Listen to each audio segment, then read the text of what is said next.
Normal po yan. Kaya ka lang na nawawala ng gana, nawawala ng loob. Dahil nga nakikinig ka doon sa mga discouragement. Ba't hindi ka makinig sa mga successful? Ito naman ang mga sinasabi ng ibang negative na tao. Oy, huwag kayong makinig dyan. Pag nakinig kayo dyan, sila lang ang kumikita, kaya sila ganyan magsalita. Mali O ngayon, kanino ka makikinig? Ng mga hindi kumikita, ng mga wala pa napatunayan. Ako nakikinig lang ako sa mga may napatunayan Yun lang naman ang ginagawa ko Yung mga payo ng mga may napatunayan na, hindi ko yun binibigyan ng kahulugan na inuuto ako. Sinasabi niya lang yun para kumita siya. Hindi yun ang mindset ko Ang mindset ko, kaya niya sinasabi yun kasi gusto niya kumita ako. Gusto niya makuha ko yung pangarap ko. Kaya yun yung mga pinapayo niya. Well experienced na siya sa pagdating sa ganitong industry, like Kuya Fernan, Coach Elmo. Isa lamang yan sa mga successful sa MLM industry. Bakit hindi ako makikinig sa kanila? Di ba? Mag-stay daw sa Live Good kasi sa dami ng kumpanyang pinasok nila, Live Good ang pinakamaganda. Hindi naman ako nagdududa dyan dahil isa na rin po ako sa Diamond. Ngayon ako naman nagsasabi sa inyo na totoo yung mga payo sa akin. Totoo yun.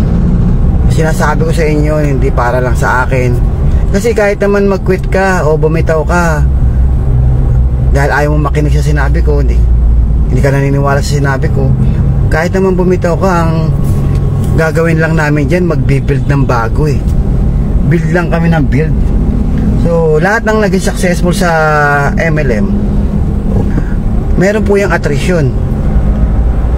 Meron po yung attrition na masasabi natin na lagas, may lumipat, may huminto. Ang problema kasi kaya kayo nawawalan ng gana, ini-entertain nyo yung mga dahilan ng mga nag-quit. Ba't kaya siya nag-quit? Ba't kaya ayaw niya na? Ba't kaya hindi siya kumita? Lagi nyo ini-entertain yun. Definitely, pag sa kanila ka nakanig, lahat ng ipapayo nila, lahat ng sasabihin nila, lahat yun hindi papunta doon sa pangarap. Ba't ka makikinig? Ako kasi lumulugar ako sa lugar nyo Dati rin naman akong hindi kumikita. Maraming panahon 10 years ako sa MLM, hindi naman ako kumita Sometimes nakikinig ako sa mga hindi kumikita Kaya nga ang tagal kong kumita. Kaya nung binago ko yung formula. Simple lang ang formula Makinig sa mga successful. Ganun lang naman yung kasimple. Makinig ka sa mga successful. Ako na guys nagsasabi sa inyo, kung naniniwala pa kayo sa akin, sa dami ng mga advice ko, awareness ko, kung tingin nyo mali ako, huwag nyo sundin.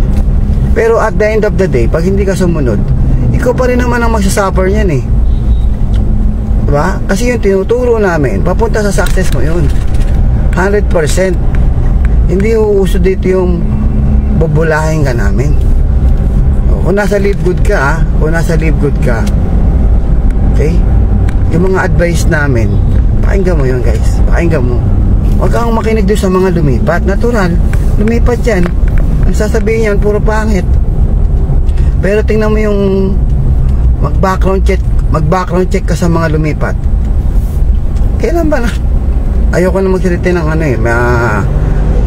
baka sabihin nyo totoo pero totoo talaga real talk talaga kasi galing ako doon sa sitwasyon nila yung wala pa napatunayan, tapos magtuturo na ito gawin natin, ito ang tama, dalawa hatawin natin, o kaya lumipat tayo, ito na lang trabahuin natin kasi pangit yung Live Good. Ang daming mga negative na nakikita about Live Good. Kahit saan company ka pumunta, may mga advantages, may disadvantages. Kanya-kanya po yan ng advantages at disadvantages. Pero sa Live Good, ang daming advantages na ito.